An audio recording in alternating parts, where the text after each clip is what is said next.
Alright guys, welcome back to another video. In this video today, I'm going to be sharing a video from a YouTuber called Trust Your Sources. I actually found this YouTuber on Reddit. I love Reddit. There are some really amazing woke people on there. So why not support each other? So I'm going to share this video with you guys. It's talking about flat earth. Yes, people say mythology. But I say where there's fact, there's fiction. And where there's fiction, there is fact. All right, guys, let's jump into the video.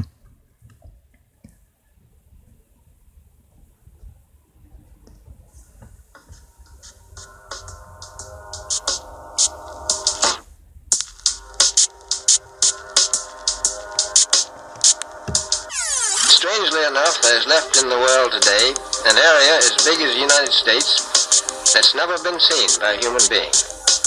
And that's beyond the pole on the other side of the South Pole from Middle America.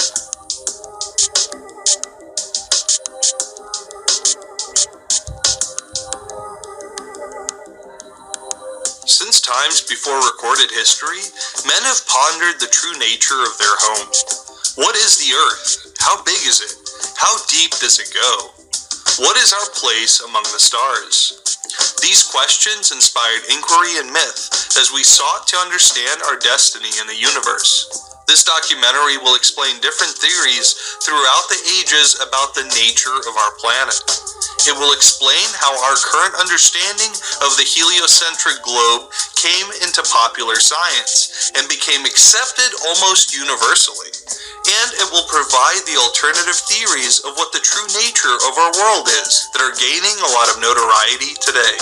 This documentary does not have all the answers, and much remains to be discovered, but hopefully it will begin a dialogue and inspire the next generation of fearless explorers that will go forth to expand our horizons. The ancient Greek poet Homer thought the world was a flat, round disk. The lands of the earth, he speculated, were surrounded by okeanos, or the world sea. He believed that the stars, the moon, and the sun moved along the physical dome of the heavens that surrounded the earth. They would come up from the waters of the world sea, journey across the sky, and sink back into the world sea at the end of the cycle. He believed the earth was motionless, and that while it stood still at the center of the universe, the heavenly bodies moved around it. Homer also described a world beneath the earth known as Hades. This was the Greek underworld, where the Greeks believed they were destined to go after their death. For the Greeks, the underworld was very much a real, physical place that had an entrance and through which rivers that could be seen on the surface world also flowed, among them the river Styx.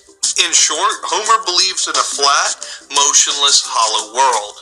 The Greeks were not the only ones that believed in an underworld. Ancient Celtic tribes told stories of heroes who entered the hollow earth world through ancient burial mounds and caves. The ancient Norse similarly described the underworld as being under the earth. They called it hell, a word later borrowed by the Christians. The Norse hollow earth was described among other things as a region of mist, as well as a region of sunny, fertile lands. Tibetan Buddhists believe that an entire city exists inside the earth, known as Shambhala or Shangri-La. In Judeo-Christian texts, beneath the surface world, a hell also known as Sheol exists. In these texts, the hollow earth is described as fiery rivers of torture and torment. The Genesis story in the Torah describes the creation of the world where there was a body of water which God hovered over before creating the firmament or the surface world on top of it. This is what Christians, Jews, and Muslims believe.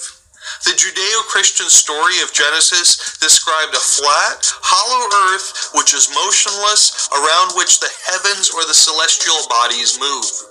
Similarly to the biblical account of creation, the Greek philosopher Thales speculated that the earth floated on water like a log of wood. One of the contemporaries of Thales, Anaximander, philosophized that the earth is a cylinder and that we live on the flat part on top of it. Yet another Greek philosopher from the same era, Anaximenes of Miletus, agreed with Thales that the earth was a flat disk, but stated that instead of water, it floated on air. Xenophanes, like Anaximander, believed we live on top of a cylinder, but added that the earth beneath us extends unendingly down.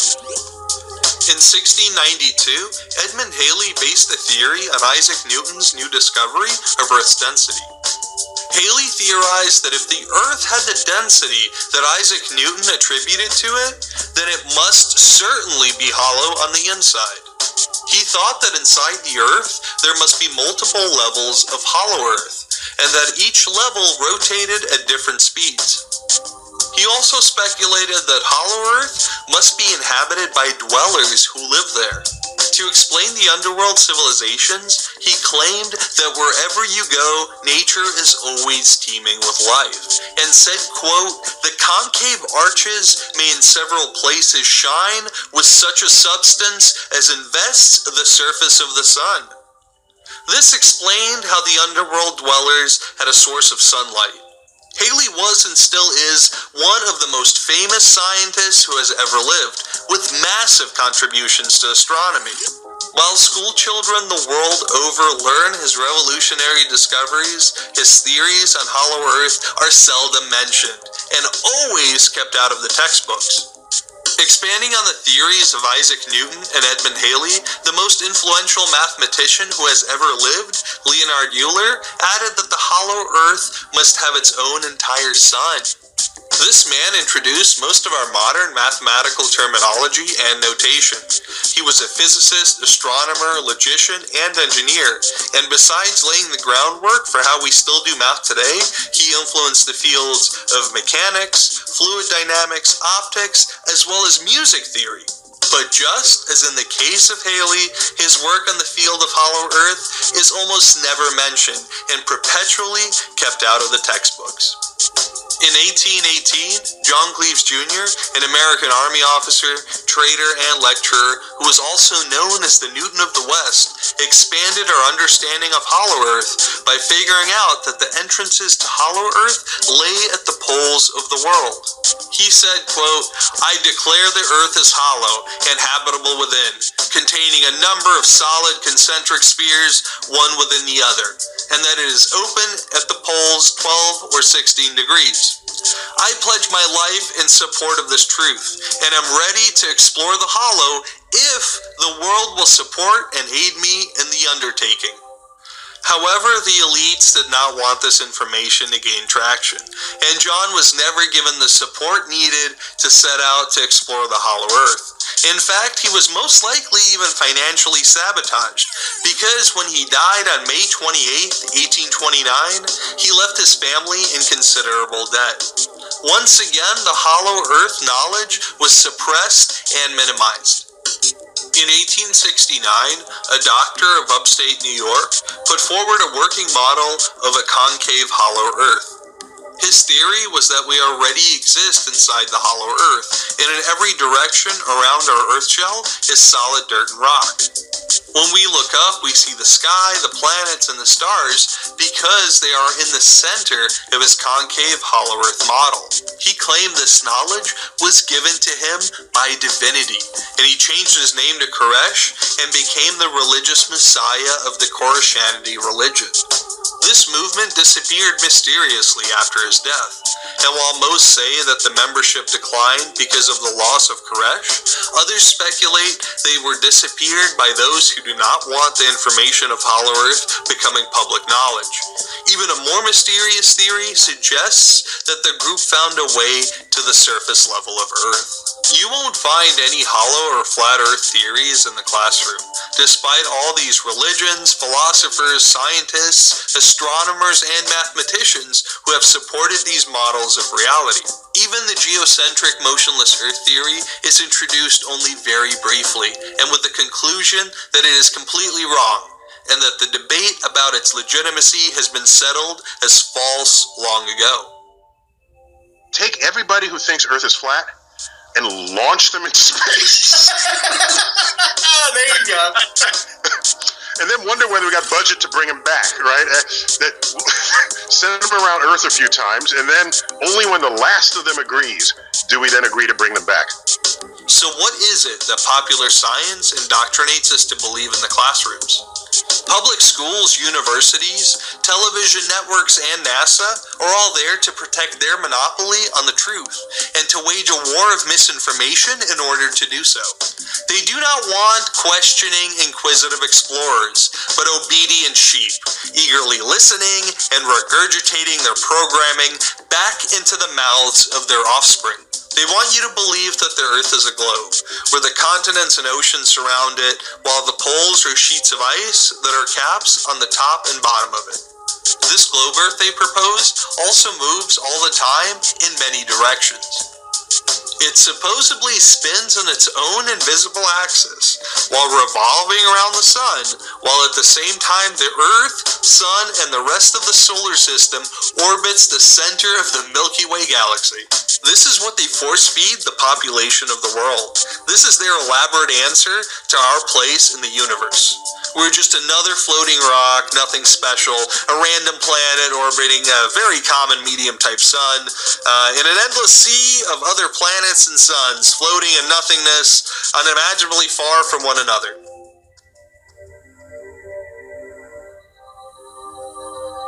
Humanity is reduced to the significance of germs in a cosmic petri dish.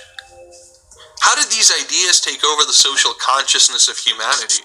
Where did they come from? Borrowing false teachings of Islamic scholar Aristarchus of Samos, the European astronomer Nicholas Copernicus proposed the stolen heliocentric theory as his own.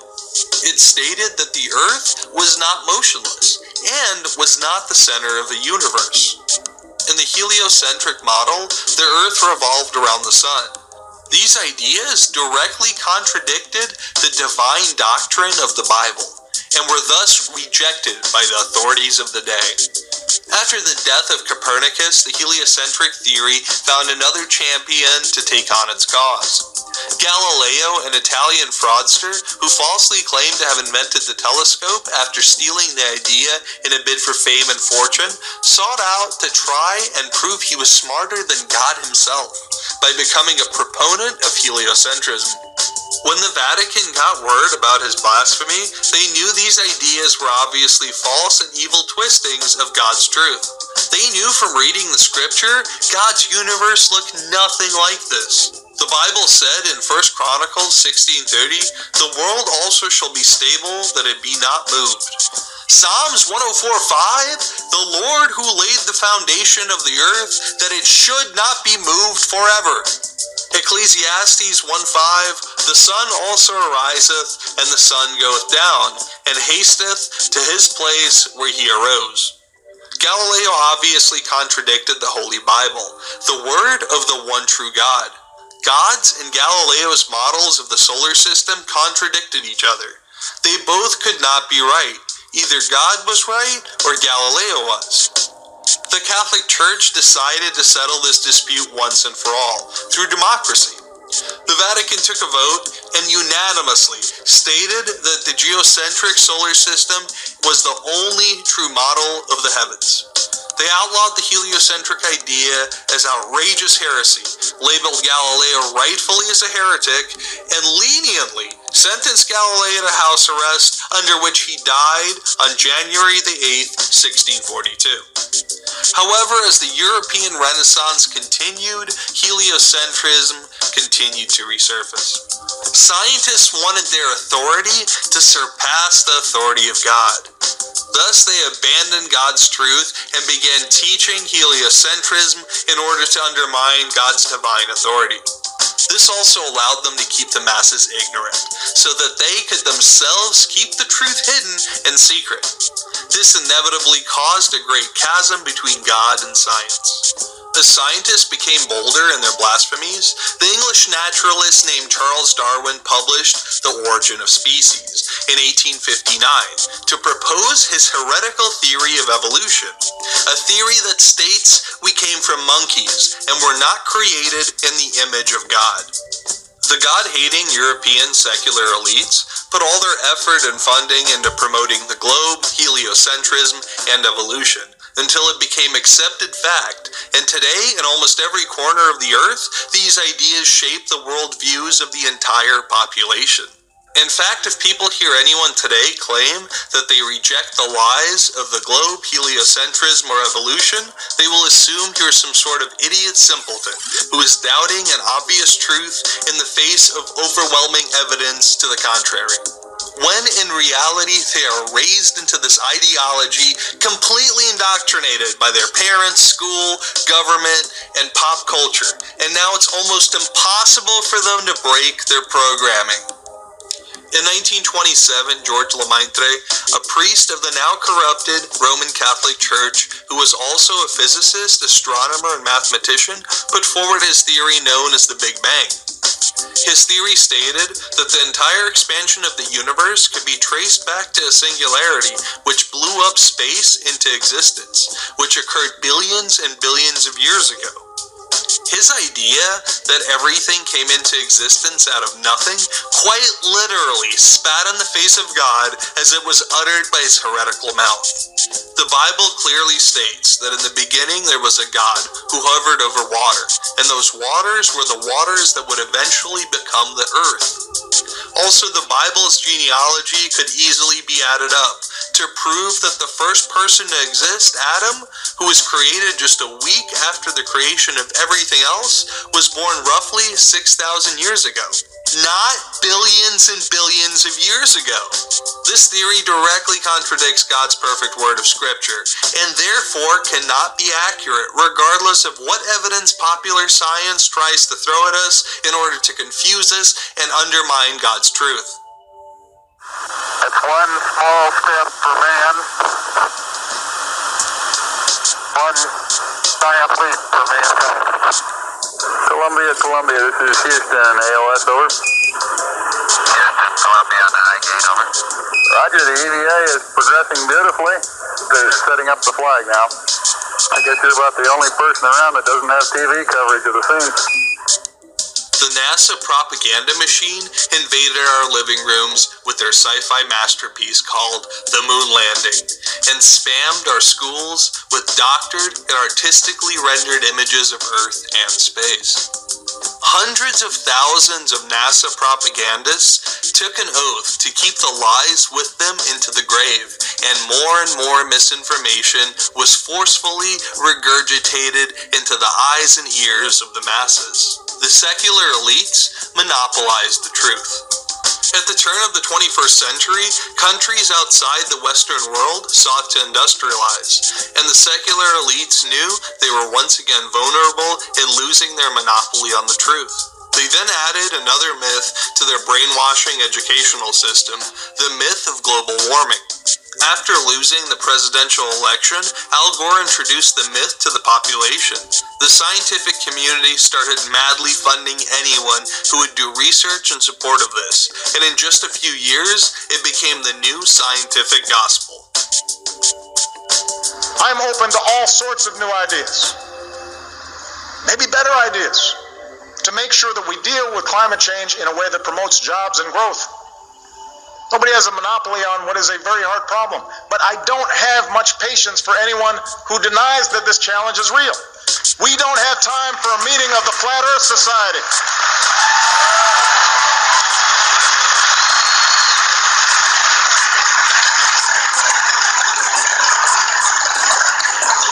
Sticking your head in the sand might make you feel safer, but it's not going to protect you from the coming storm. The nations who sought to industrialize were then told they were going to make the global warming crisis worse if they developed, and thus were forbidden from becoming competitors with the Western secular elites. The lie was now complete. The Western secular elites were in control. But what were they hiding from the population? How did it benefit them to undermine God's authority? How did it benefit them to keep the masses ignorant?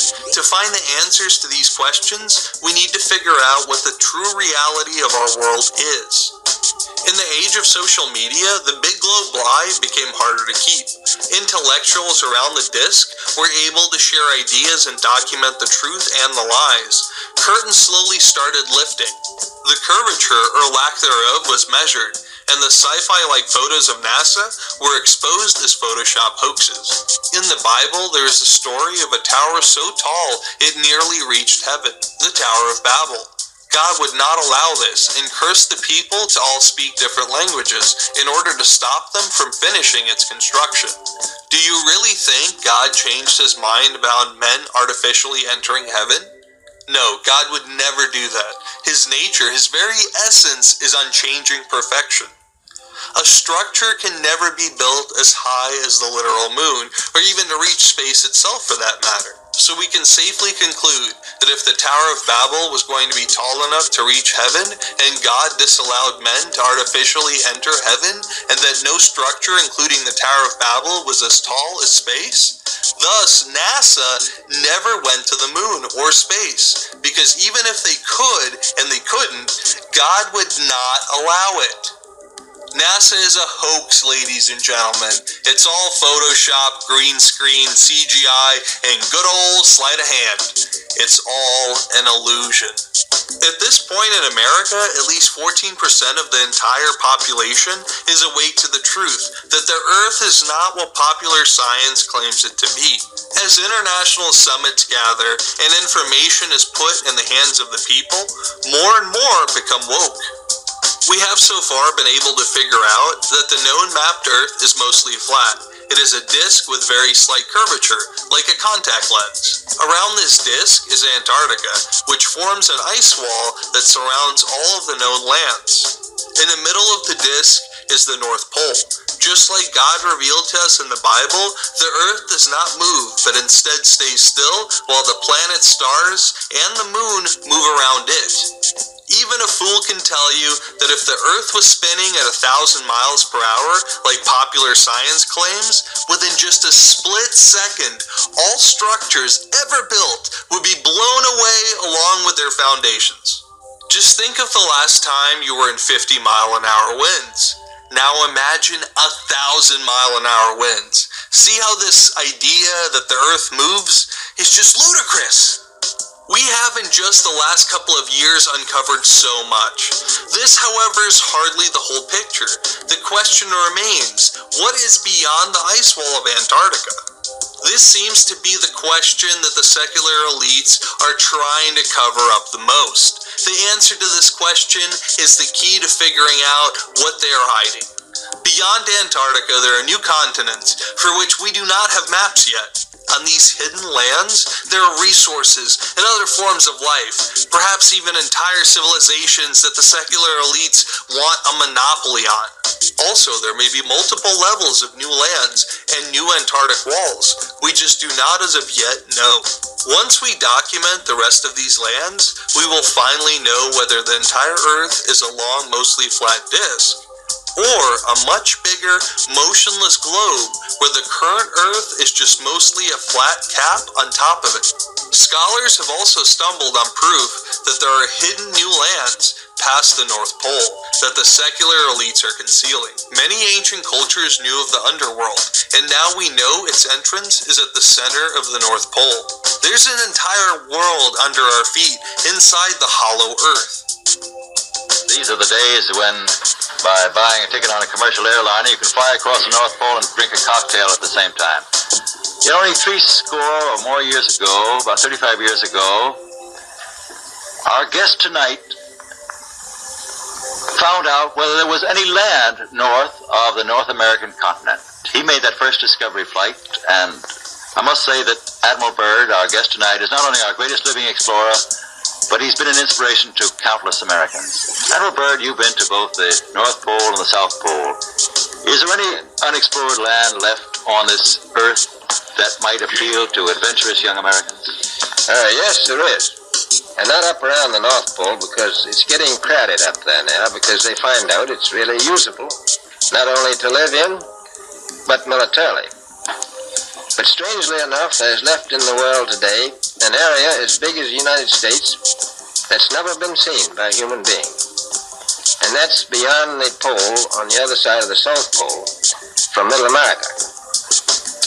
And I think it's quite astonishing that there should be an area as big as that unexplored. That's a tremendous So there's a lot of adventure left down at the bottom of the world. Admiral Byrd, one of the most decorated officers in the history of the U.S. Navy, found this entrance. In the inner Earth, there are oceans, continents, and possibly advanced civilizations. Very likely, inside the hollow Earth, there is another sun to form its ecosystem. There are also multiple layers of hollow Earth, at least 3, one of which is Hell or Hades.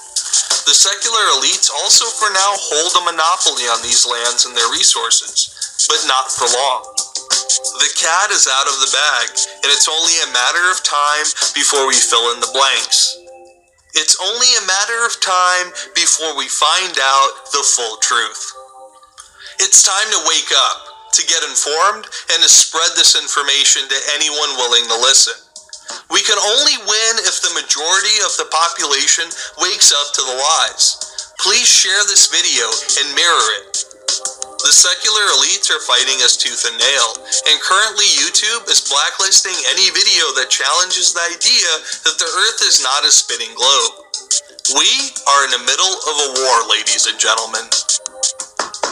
I came knocking on your door 1,000,000 times, and you laughed at me.